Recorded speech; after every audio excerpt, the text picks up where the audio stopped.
घडीची महत्त्वाची बातमी आपण पाहूया। खरं तर माफ करा नीलम, मी तुम्हाला थांबवलं, पण मुरजी पटेल यांच्या पत्नी केशरबेन पटेल या 5403 मतांनी या विजयी झालेल्या आहेत। मुरजी पटेल खरं तर यांच्या घराण्यात तिकीट दिल्यामुळे पटेल यांना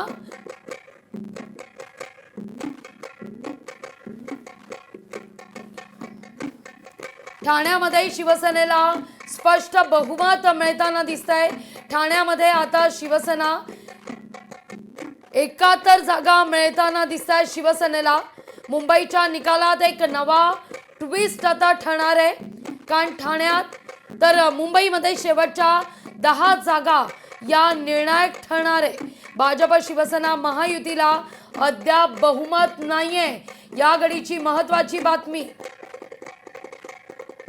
आपण पाहतोय मुंबईच्या निकालात आता ट्विस्ट ठरणार आहे। शेवटच्या 10 जागा या आता निर्णायक ठरणार आहेत। या 10 जागा आता काय निर्णय देणार, काय या ठिकाणी ट्विस्ट होणार, याकडे लक्ष असेल। भाजप शिवसेना महायुतीला अद्याप बहुमत नाही। आपण ही संपूर्ण आकडेवारी आपल्या या टीव्ही स्क्रीनवर पाहतोय। मुंबई महानगरपालिका 227 जागा, 217 जागा या ठिकाणी आता सध्या आपण पाहतोय त्याची आकडेवारी। भाजपकडे 84, शिवसेनेकडे 26, अजित पवार यांच्याकडे 1, तर काँग्रेसकडे 23, उद्धव ठाकरे यांच्याकडे 64, शरद पवार यांच्याकडे 0, तर मनसेकडे 8, तर इतर 10। ही संपूर्ण आकडेवारी आपण आपल्या या टीव्ही स्क्रीनवर पाहतोय। विजय झालेले उमेदवार सुद्धा आपण या ठिकाणी पाहतोय। प्रभाग क्रमांक 10 मध्ये राष्ट्रवादीचे स्वप्नील दुधाणे विजय झाल्याची माहिती आपण पाहतोय। या ठिकाणी भाजपचे सुशील मेगडे हे आता यांचा पराभव झालेला आहे। काही ठिकाणी भाजपचा पराभव आहे, तर काही ठिकाणी विजयाचा जल्लोष आपल्याला पाहायला मिळतोय। सुशील मेंगडे भाजपचे माजी नगरसेवक सुद्धा राहिलेले आहेत। या ठिकाणी भाजपला धक्का, भाजपचे सुशील मेंगडे यांचा पराभव झालेला आहे। सुशील मेंगडे हे भाजपचे माजी नगरसेवक, भाजपला हा धक्का मानला जातोय। तर मुंबई प्रभाग क्रमांक 142 निकालावरून मतमोजणीत गोंधळ, अपक्ष उमेदवार सुनंदा ढेरंगे यांचं या ठिकाणी ठिय्या आंदोलन आहे। पुन्हा मतमोजणी करण्याची मागणी ही ढेरंगेंकडून केली जाते।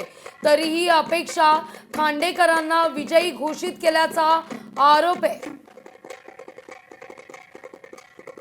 वॉर्ड क्रमांक 142च्या या निकालावरून मतमोजणी केंद्रावर गोंधळ पाहायला मिळतोय। या ठिकाणी अपक्ष उमेदवार यांच्याकडून ठिय्या आंदोलन केलं जात आहे।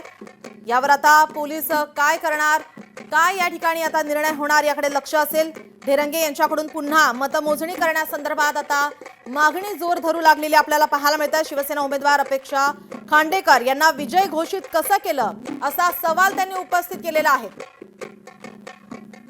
अनेक घडामोडी आपण पाहतोय। या ठिकाणी अद्यापही कोणताही निर्णय हा झालेला नाही, मात्र अपक्ष उमेदवार या ठिकाणी नाराज असलेले पाहायला मिळतात। अपेक्षा खांडेकरांना विजय घोषित केल्याचा आरोप आहे। त्यांना विजय घोषित कसं केलं असा सवाल त्यांच्याकडून उपस्थित केला जातोय। मतमोजणी केंद्रावर गोंधळ पाहायला मिळतोय। पुन्हा एकदा मतमोजणी करण्याची आता मागणी केली जाते। लोकशाही मराठी ऐका, पहा, जागरूक रहा।